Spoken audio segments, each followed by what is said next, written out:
हाल ही में सर्वोच्च न्यायालय द्वारा दिए गए सुझाव के अनुसार संसद बाल विवाह निषेध अधिनियम 2006 में संशोधन करके दंड से बचने और वयस्क होने पर उसी व्यक्ति से विवाह करने की संभावना से बचने के लिए बाल सगाई को गैर कानूनी घोषित करने पर विचार कर सकती है। बाल विवाह को रोकने के उद्देश्य से बनाए गए इस अधिनियम में बच्चों की सगाई के लिए प्रावधान नहीं है, जिससे बच्चों की स्वतंत्र पसंद, उनकी स्वायत्तता और उनके बाल अधिकारों का उल्लंघन होता है। न्यायालय ने अधिनियम को लागू करने के लिए केंद्र सरकार को दिशा निर्देश भी दिए, जिसमें कहा गया कि इसे सभी व्यक्तिगत कानूनों पर प्राथमिकता दी जाएगी।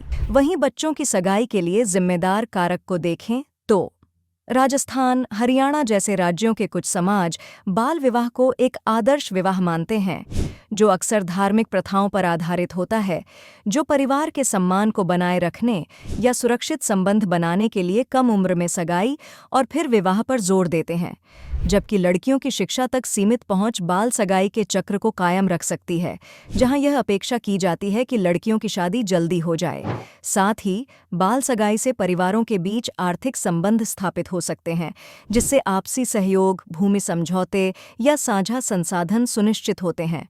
बाल सगाई पर प्रतिबंध लगाने के लिए सुप्रीम कोर्ट की प्रमुख सिफारिश पर नजर डालें तो पहली बार सुप्रीम कोर्ट ने इस बात पर प्रकाश डाला कि बाल विवाह में लड़के भी लड़कियों के समान ही पीड़ित होते हैं। बचपन का अधिकार सार्वभौमिक है और सभी लिंगों पर लागू होता है।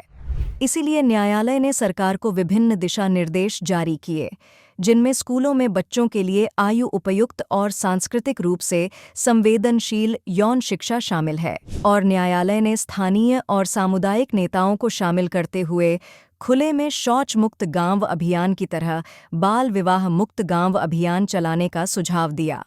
अपने फैसले में गृह मंत्रालय को बाल विवाह की ऑनलाइन रिपोर्टिंग के लिए एक पोर्टल स्थापित करने, महिला एवं बाल विकास मंत्रालय को बाल विवाह न करने वाली लड़कियों के लिए मुआवजा योजना शुरू करने तथा बाल विवाह को रोकने और प्रभावित व्यक्तियों की सहायता के लिए एक वार्षिक बजट बनाने की सिफारिश की है। आज का प्रश्न, बाल विवाह निषेध अधिनियम 2006 के संबंध में कौन सा कथन सही नहीं है? ए. इसमें लड़कियों के लिए विवाह की न्यूनतम कानूनी आयु 18 वर्ष है। बी. इसमें लड़कों के लिए विवाह की न्यूनतम कानूनी आयु 21 वर्ष है। सी. इसमें बाल सगाई के लिए केवल जुर्माने का प्रावधान किया गया है। डी. इस कानून से काफ़ी हद तक बाल विवाह में कमी आई है। अपना उत्तर कमेंट में दें।